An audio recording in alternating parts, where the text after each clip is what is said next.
হীৰা মৰা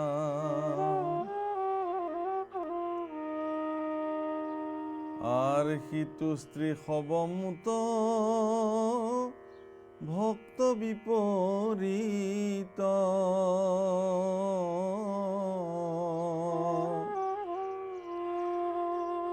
ও দেহ মাত্ৰ গৃহতমু তেখে প্ৰাণচিত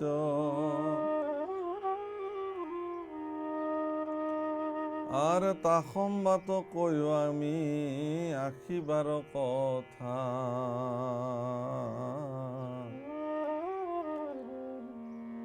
লাগে মানে পাইবাই অন্ন নাহি কৈ অন্য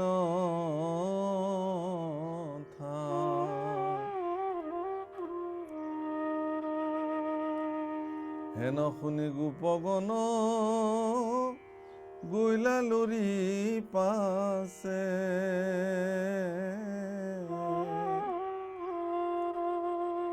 ও দেখিলা সকল দ্বিজ ভাৰ্যা জড়িত আছে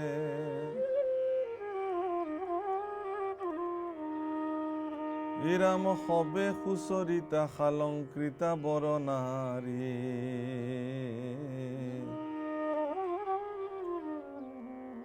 বুলিবে লাগিলা গোপচয় জানো পাৰি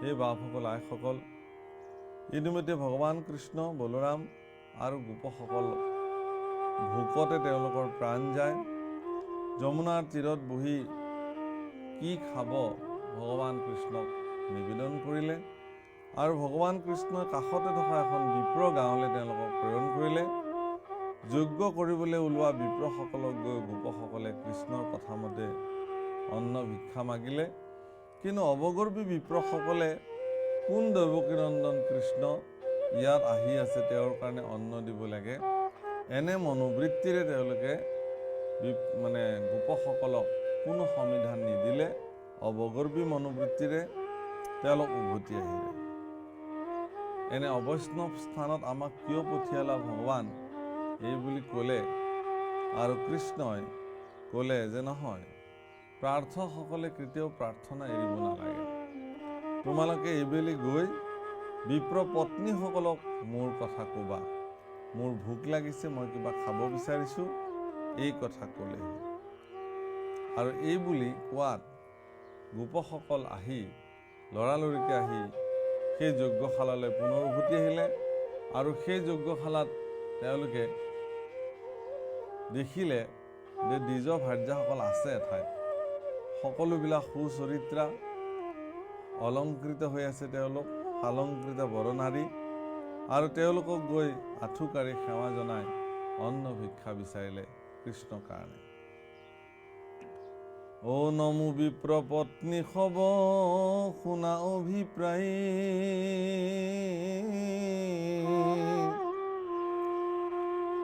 ও আমাক পঠাইলা ৰাম কৃষ্ণ দুয়ো ভাই হে ৰাম কাছতে চাৰন্ত গুৰু নুহি কৈ বিদুৰ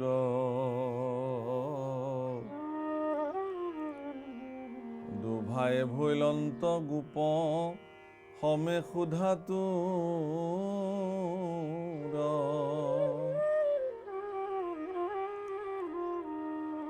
সুধিত কৃষ্ণক তুমি সবে দিয়াই অন্ন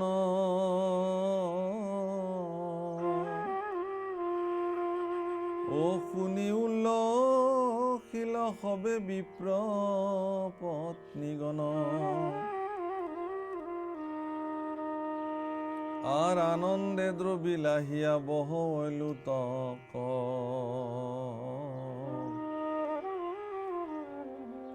আমিও দেখিব এই চক্ষুৱে কৃষ্ণ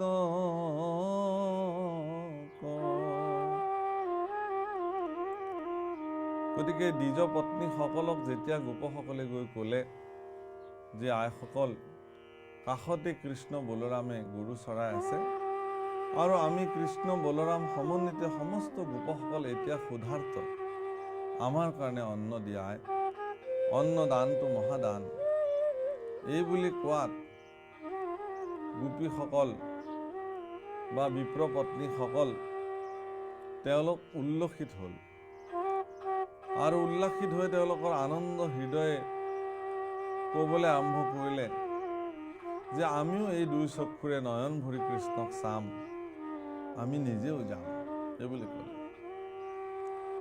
ও যাহাৰ কথাটো মন মুজিলয়ে কান্ত,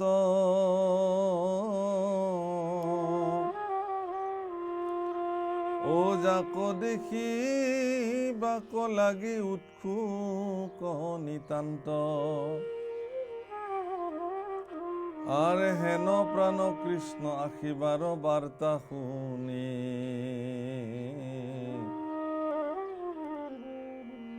কিবা কৰিবন্ত একো নপাৱন্ত গুণী,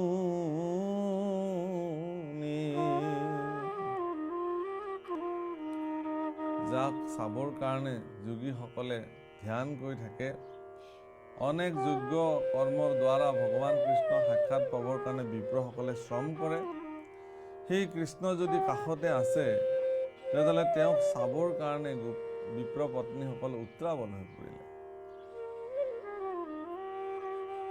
যাৰ কথা শুনিলে মন মগ্ন হৈ যায়, যাক চাবৰ কাৰণে আমি সদায় উৎসুক হৈ থাকোঁ, সেই কৃষ্ণ যদি কাষতে আছে, এই কথা শুনাৰ পিছত তেওঁলোকৰ চিত্ত উত্ৰাৱল হৈ গ'ল আৰু তেওঁলোকৰ মন প্ৰাণ সকলো, ব্ৰাহ্মণীসকলৰ মন প্ৰাণ সকলো কৃষ্ণতে অৰ্পণ কৰি দিলে। ৰাম গোবিন্দক লাগি অন্নয়নে কহু গন্ধি,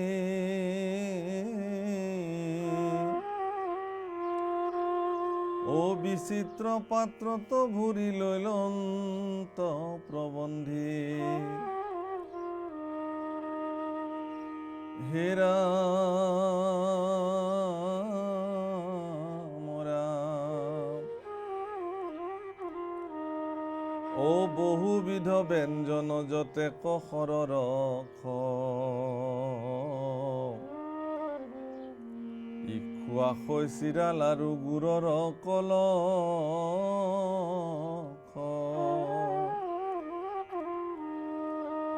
সুগন্ধ কদলী দধি দুগ্ধ মধু ঘৃত, পিঠা পনা পায়স পনস পঞ্চামৃত। আৰু গোপীসকলে কৃষ্ণ বলৰামক উদ্দেশ্যে বিভিন্ন প্ৰকাৰৰ অন্ন ব্যঞ্জন সৰৰস সুগন্ধিযুক্ত খাদ্য বিচিত্ৰ পাত্ৰত ভৰি ভৰি প্ৰবন্ধে ল'বলৈ আৰম্ভ কৰিলে। ফল মূল কদলী দধি দুগ্ধ ঘৃত মধু পিঠা পনা পায়স পৰমান্ন যিমান যজ্ঞৰ কাৰণে নিৰ্মাণ কৰা হৈছিল সকলো ল'বলৈ আৰম্ভ কৰিলে। বিচিত্ৰ বিচিত্ৰ পাত্ৰত তেওঁলোকে ভৰাই ভৰাই ল'লে।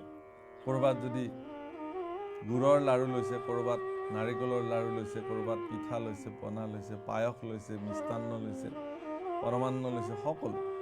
আৰু বিভিন্ন প্ৰকাৰৰ সুগন্ধিযুক্ত অন্ন ব্যঞ্জন কল কদলী ফল মূল সকলো বিচিত্ৰ বিচিত্ৰ পাত্ৰত তেওঁলোকে ভৰাই ভৰাই ল'লে।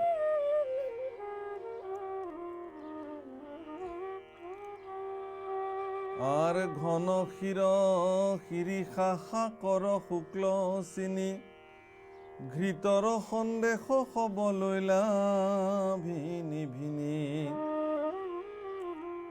প্ৰাণতৈ অধিক প্ৰিয় কৃষ্ণক দেখিত লৰিল আনন্দে আতি চিত্ত আকুলিত।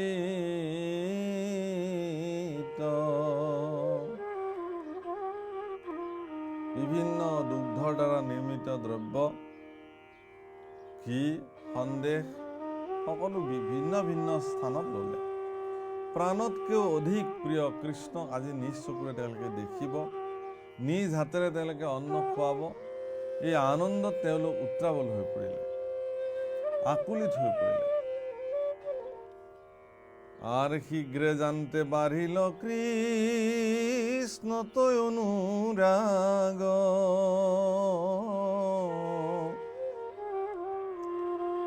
ও নজানো যা বুলি স্বামী হবে ভেন্তে আগ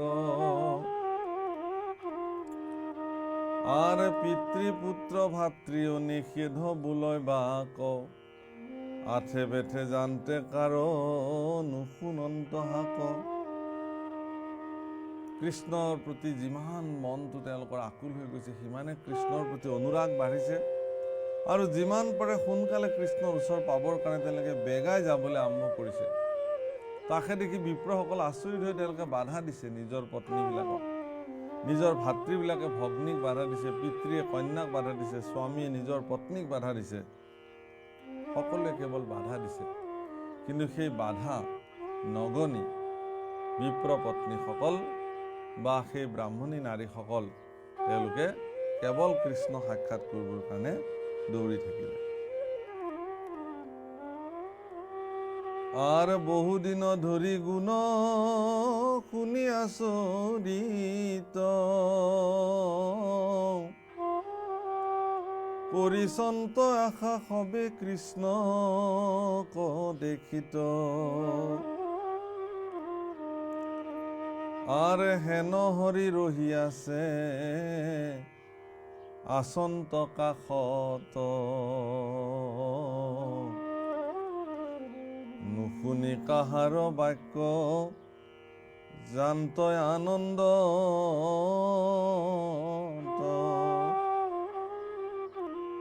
যাৰ কথা ইমান দিনে শুনি শুনি শুনি শুনি মন আপ্লুত হৈ আছিলে সেই কৃষ্ণক আজি স্বচক্ষু দেখা পাম কাষতে কাৰো হাক বাধা নুশুনে তেওঁলোকে কেৱল যাব ধৰিলে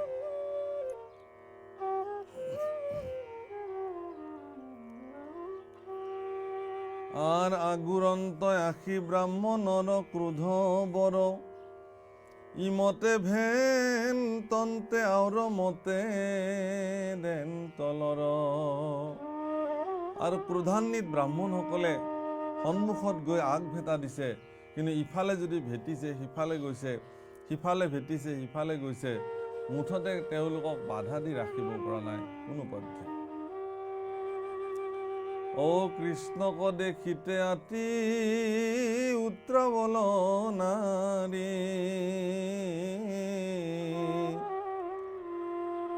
ও নোৱাৰিল ৰাখিবে প্ৰবন্ধে ধৰি মাৰি ইমান উত্ৰাবল হ'ল কৃষ্ণক চাবৰ কাৰণে তেওঁলোকে কোনো ধৰণে প্ৰবন্ধে তেওঁলোকক ধৰি বান্ধি ৰাখিব নোৱাৰিলে আৰ যেন জৈতে মন তৈতে চাবি বান্ধে যদি সাগৰতো তথাপিতো বহি পৰে নদী যোনেই যতে নদীখন বান্ধিব নোখোজক কিয় নদী এদিন গৈ সাগৰত পৰিবই আৰ সেই মতে নাৰীগণ নগনিবা ধাকে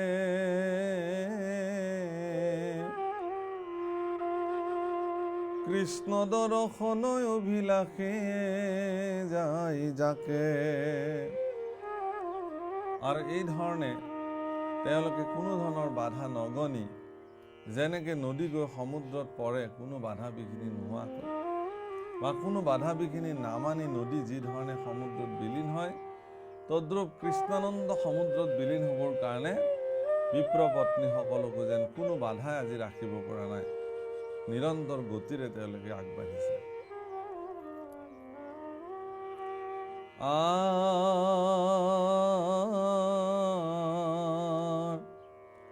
যমুনাৰ তীৰে নব অশোক বনত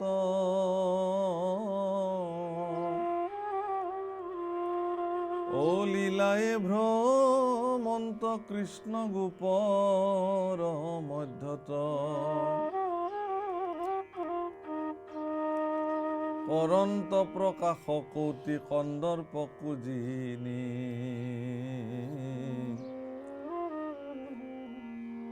মধুৰ মূৰ্তিক সবে দেখিল ব্ৰাহ্মণ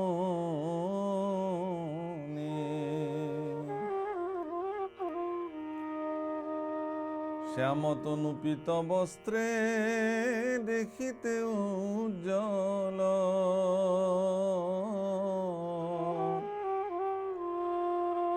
কৌতিশখ ধৰ ৰুচি বদন নিৰ্মল,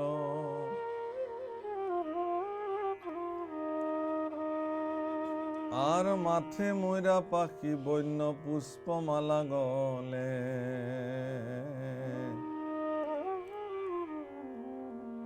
প্ৰকাশ ৰুচিৰ দুই কৰ্ণয় উতপলে।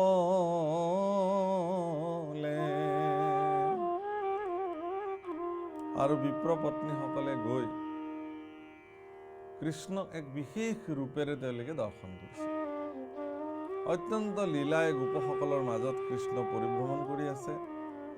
শ্যাম বৰ্ণ পীত বস্ত্ৰ, কৌটি কৌটি চন্দ্ৰৰ দৰে উজ্জ্বল শৰীৰৰ পৰা পোহৰ ওলাইছে। সুন্দৰ কৰ্ণত কুণ্ডল পিন্ধিছে, মাথাত ময়ূৰৰ পাখি, বন্য পুষ্পমালা ডিঙিত পৰিধান কৰিছে। সুন্দৰ ৰূপেৰে বিপ্ৰ পত্নীসকলে কৃষ্ণক দেখিলে। আৰ অলকা পঙ্কতি কৰে কপালে প্ৰকাশ, প্ৰফুল্ল পঙ্কজ মুখে দেখি অল্প হাস, আৰ গাৱে গেৰু ঘুখি আসা দেখিতে সুবেশ, পৰম মোহন মূৰ্তি নতবৰ বেশ,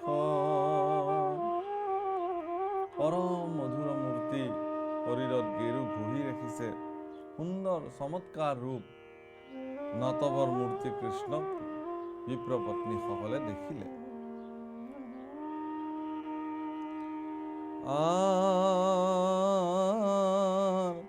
সখীৰ কান্ধত থৈয়া বাম বাহু হৰি,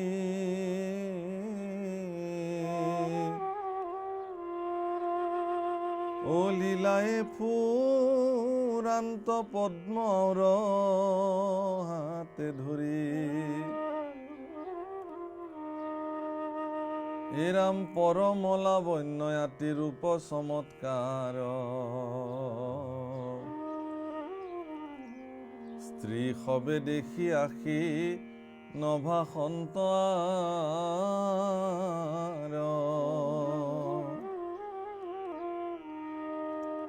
পৰম চমৎকাৰ মূৰ্তি দেখি বিপ্ৰ পত্নীসকলৰ চকুৰ নিমেষ মাৰিব পাহৰি গ'ল। তেওঁলোকে বিশেষ দৃষ্টিৰে কৃষ্ণক চাই থাকিলে।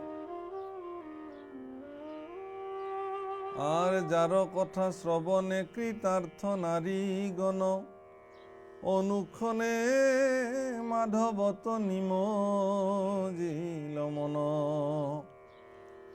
আৰ হেনয় কৃষ্ণক পায়া ছায়া নিৰন্তৰ,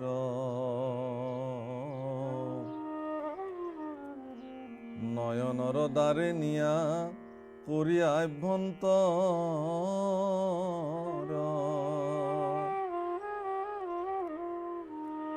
যাৰ কথা শুনিলে মন প্ৰসন্ন হৈ যায়, যাৰ ৰূপ গুণৰ বৰ্ণনা ইতিমধ্যে শ্ৰৱণ কৰি থকা হৈছিলে, সেই কৃষ্ণ পুৰুষক সন্মুখতে আজি দেখি গোপীসকলে জীৱন ধন্য কৰিলে। সমস্ত বিপ্ৰ পত্নীসকলে নয়নৰ আভ্যন্তৰেৰে সেই ৰূপ হৃদয়ত স্থাপন কৰি ল'লে আৰু অপলক দৃষ্টিৰে চাই থাকিলে। যাক ইমান দিনে হৃদয়তে তেওঁলোকে ধৰি আছিলে, সেই একেটা মূৰ্তি আজি সন্মুখত চৈতন্য ৰূপেৰে বিদ্যমান। তেওঁলোক আনন্দিত, তেওঁলোকৰ প্ৰেম উপজিল আৰু চকুৰে চকু পানী বাগৰি আহিল, আনন্দ নিজৰা। আৰ পুলকিত তনুয়াতি ভৈল কৃষ্ণময়ী,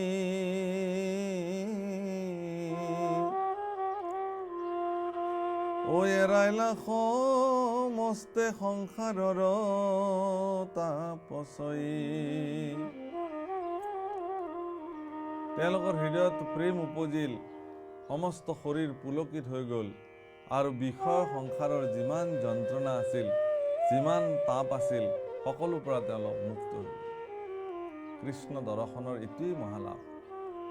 যদি আপুনিও হৃদয়তে কৃষ্ণ দৰ্শন এইদৰে কৰিব পাৰে, জাগতিক জগতৰ সকলো তাপৰ পৰা আপুনি মুক্ত হ'ব পাৰে। ৰাম হৃদয় মধ্যত মাধৱক ধৰি মনে,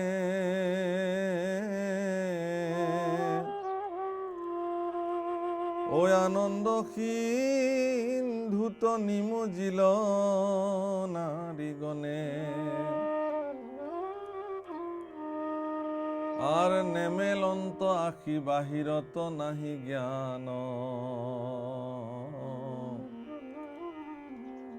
আচৈতম্ভিন মাতি সুদৃঢ় কৰি ধ্যান। আৰ তা সম্বাৰ দেখি প্ৰেম ভাৱ ভগন্ত,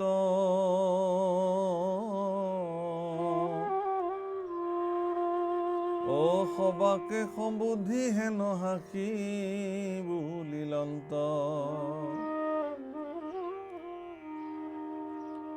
তেওঁলোকে কৃষ্ণৰ ফালে চাই থাকিল একান্ত চিত্তে।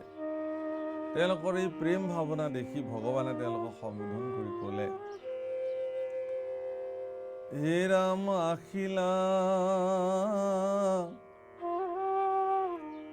হে ৰাম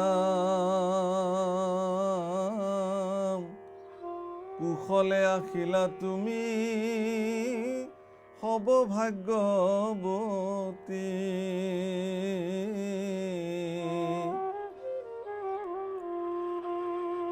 আৰ বুলিও ক কিবা আমি সাধিবো সম্প্ৰতি। ও বান্ধৱৰ বাধা কনগনি নাৰীগণ,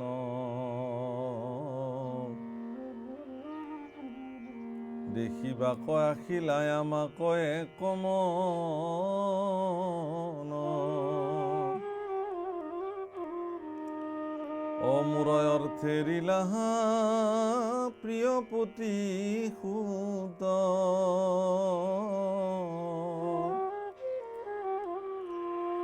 তুমি হব ভকতৰ হেন যুগুত।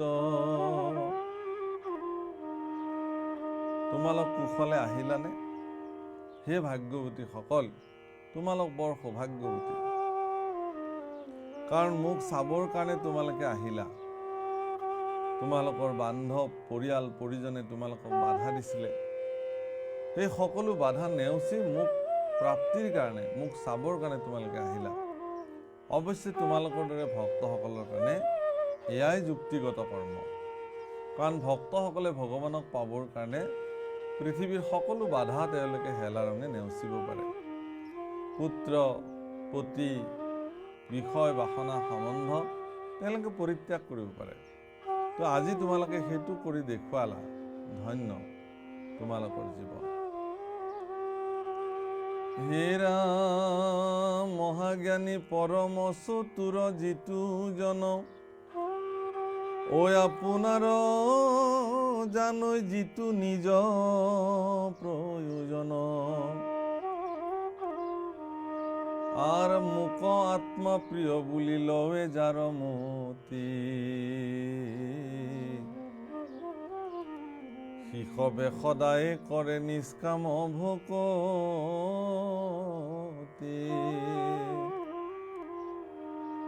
মহাজ্ঞানী পৰম চতুৰ তোমালোক যিসকল নিজৰ অৰ্থে তেওঁলোকে নিজ প্ৰয়োজনত সকলো কৰ্ম সাধন কৰে। তেওঁলোকৰ প্ৰয়োজন কি তেওঁলোকে বুজে, বিষয়টো তেওঁলোকৰ প্ৰয়োজন নে পৰম ধন পৰম বিত্ত তেওঁলোকৰ প্ৰয়োজন। তেওঁলোকে ঈশ্বৰকে মহাজ্ঞান বুজে, ঈশ্বৰকে পৰম বিত্ত বুজে, ঈশ্বৰকে সমস্ত জীৱন বুজি পায়। গতিকে জ্ঞানী ভক্তসকলে তেওঁলোকে সকলো পৰিত্যাগ কৰি সকলো বাধা হেলাৰঙে নেওচি তেওঁলোকে মোৰ ওচৰলৈ আহে। হে ৰাম প্ৰাণপত্নী পুত্ৰ তনু মন বুদ্ধি ধন সুহৃদ সুদৰ বন্ধু যত ভৃত্যগণ আর আত্মার সম্পর্কে প্রিয় হুয়ে নিরন্তর হেন আত্মময়ী কোনো আছে মুত পর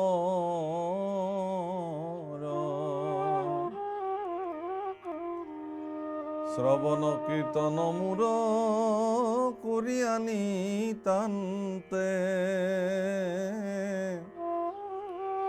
ও আপোনাক তুমি হবে তাৰিলা একান্তে মই আত্মা মোতকে আৰু কোন আছে। এই ভাৱনাৰে তোমালোক বিপ্ৰ পত্নীসকল যিসকল ইয়ালৈ আহিলা তোমালোক আচলতে সংসাৰৰ পাৰ পাই গলা। আৰ ভৈলা কৃতাৰ্থ সংসাৰত পাইলা পাৰ যায়ু যজ্ঞ খালাৱে সন্মত আমাৰ আছে যজ্ঞ আৰম্ভি তোমাৰ প্ৰতি যত তা সম্বাৰ যজ্ঞে গয়া কৰা সমাপত। গতিকে তোমালোকে মোক দেখিলা, সমস্ত জগততকৈ শ্ৰেষ্ঠ বস্তু বুলি মোকেই গণ্য কৰিলা। গতিকে তোমালোক জীৱন মুক্ত, তোমালোক সংসাৰৰ পাৰ পালা। গতিকে তোমালোক এতিয়া উভতি যোৱা। তোমালোকৰ স্বামী পৰিজনে যজ্ঞ সম্পাদন কৰিছে, গতিকে তোমালোকে গৈ সেই যজ্ঞ সমাপন কৰা। আৰ নিজ স্বামী সকলক হুয়ো কষদয় শুনিতা সম্বাৰ মনে মিলিল বিস্ময়। কৃষ্ণৰ এনে কথা শুনাৰ পিছত গোপীসকলৰ মনত বিস্ময় যে কিয় ভগৱানে আমাক এনেকুৱা কথা ক'লে। আমিতো সকলো পৰিত্যাগ কৰি চিৰদিনৰ কাৰণে তোমাৰ ওচৰলৈ আহিলোঁ, ইয়াৰ পিছতো আৰু তুমি কিয় এনেকুৱা কথা ক'লা। গোপীসকলৰ মনত বিস্ময় আৰম্ভ। হে ৰাম শুনা সবা সদ সব ভাগৱত কথা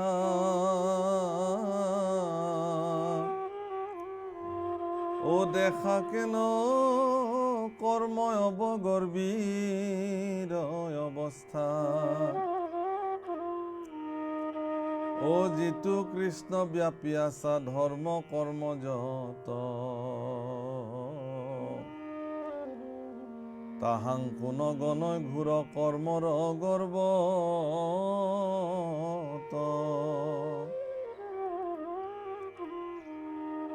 আৰ চাৰি বেদ 14 শাস্ত্ৰ সবা তোপাৰ্গত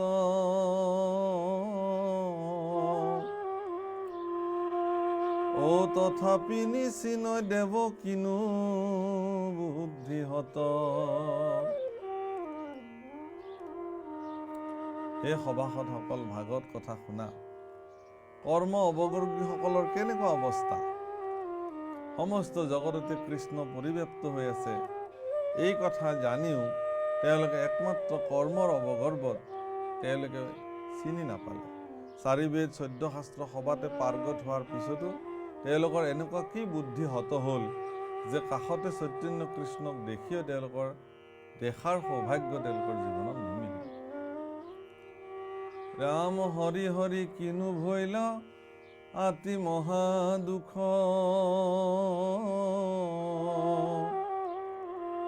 কৰ্মৰ গৰ্বত হৈ কৃষ্ণ বিমুখ।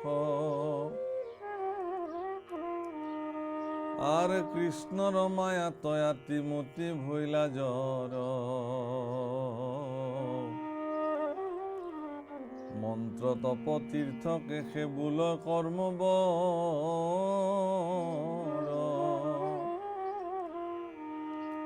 আৰ নেদেখ কৃষ্ণক কৰ্ম মলে হুয়াই অন্ধ বিনাশী কৰ্মক কৰ সদায় প্ৰবন্ধ। ৰাম যাহাৰ সেৱাত অনুমাত্ৰ নাহি দুখ যাহাক জানিলে হৈ মহামুখ সুখ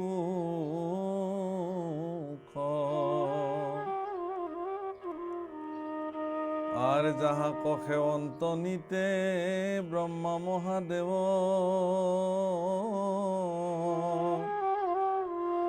ও ব্রহ্মময় মূর্তি জাত পরে নাহি কেয় ও হেনয় কৃষ্ণ কভজাতে যে কৰ্মৱান কৃষ্ণ কথামৃত কৰা কৰ্ণে ভৰি পান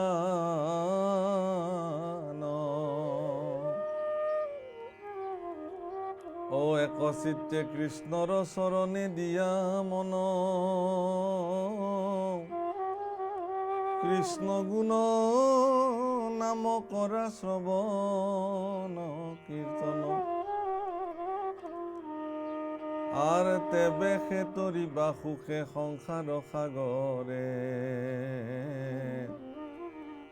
কলি যুগে নাহি গতি কীর্তনত পরে কৃষ্ণর কিঙ্করে কহে রিয়ান কাম ও নিরন্তরে নরে ডাকি বোলা রাম রাম